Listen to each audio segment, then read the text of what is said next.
Salut à tous et bienvenue sur Tesla Tips. Petite vidéo aujourd'hui pour vous présenter les nouveautés de la dernière mise à jour 2022.24.8. Il y a du bon et du moins bon. Je vous présente tout ça après le jingle.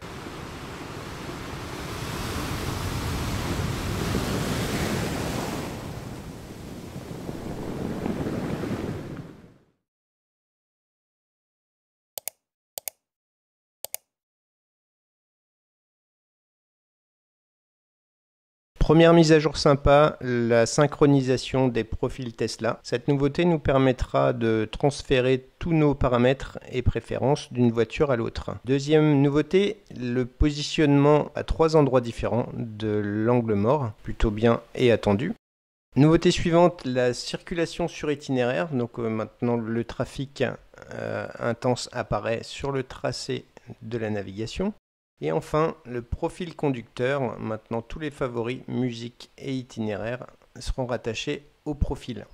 Pour activer la caméra d'angle mort, il faut bien entendu aller dans l'onglet autopilote et activer cette fonctionnalité. On a également, et c'est une fonctionnalité non documentée dans la note de mise à jour, la pression des pneus qui est maintenant accompagnée d'une recommandation de pression à froid, ainsi que l'heure et le jour du dernier enregistrement de la pression des pneus. On retrouve cette fonctionnalité également dans l'onglet contrôle de l'application. Il faut cliquer sur la petite roue en haut à droite et la pression des pneus apparaît avec le moment du dernier enregistrement de cette pression. Un petit clic sur la petite roue et les informations disparaissent. Autre nouveauté non documentée, la possibilité maintenant de supprimer les jeux que l'on n'utilise pas. Un petit bouton désinstaller est maintenant apparu. Il suffit de cliquer dessus, de valider avec OK et la suppression est immédiate et un nouveau bouton installation apparaît en cas de désinstallation involontaire d'un jeu pour pouvoir le réinstaller. On a également le retour du pourcentage à l'arrivée qui apparaît automatiquement quand on met un itinéraire en navigation sans avoir à scroller l'ensemble de l'itinéraire.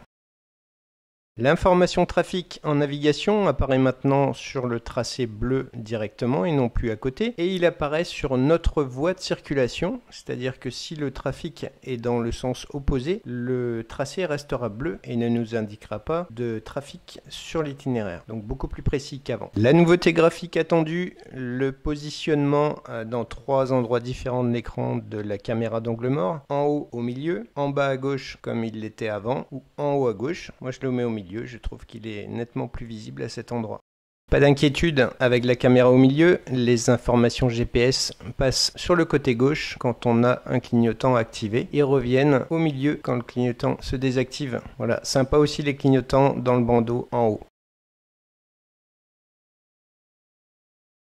Le point noir de cette mise à jour pour moi est l'activation systématique des feux automatiques, même quand ils ne sont pas activés dans les paramètres. Cette fonction n'est pas vraiment au point, donc voilà, avec l'autopilote on n'a maintenant plus le choix. Même chose pour les essuie-glaces, ils se mettront en automatique dès l'activation de l'autopilote. C'est pour moi le point noir de cette mise à jour. J'espère qu'on aura à l'avenir la possibilité de dissocier ces fonctionnalités de l'autopilote.